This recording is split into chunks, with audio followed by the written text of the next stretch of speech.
What's up, guys? So there are 3 DC KO tie-ins that come out on Wednesday, October 22nd. I got a chance to read all of them over the weekend and just wanted to tell you a little bit about them. The first one is Superman number 31. This is written by Joshua Williamson and the art is by Eddie Barrows. This issue runs parallel to and fits really well with the Justice League Omega Act special, Titans number 28 and DC KO number 1, specifically the part where they're preparing to evacuate the planet and also spending time with their families before the tournament. We see things like Superman going to the Fortress of Solitude to try to find more information about Darkseid and the King Omega. We see him go to LexCorp and talking to Mercy about building escape ships to evacuate the planet. And we get some nice moments between him and Lois, which have become a hallmark of this series and is one of the many reasons why it's one of my favorite books on the stands. Now that is a high-level view of everything that goes on in this book. It's all a lot more detailed than that, but I'll let you read it for yourself.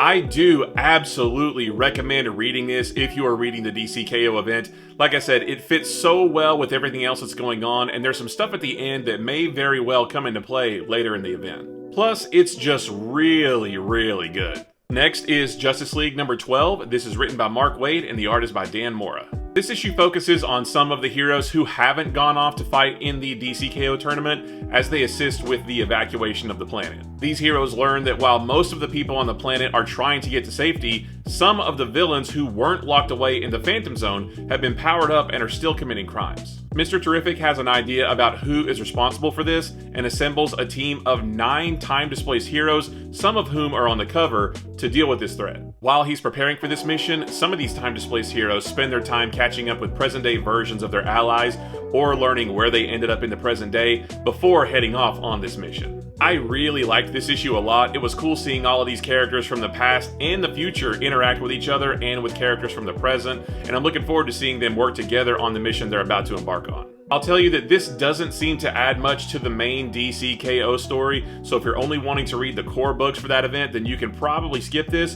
but I recommend it anyway just because it's a cool story and it is gorgeous to look at. And last is Flash number 26. This is written by Mark Waid and Christopher Cantwell, and the art is by Vasco Georgi.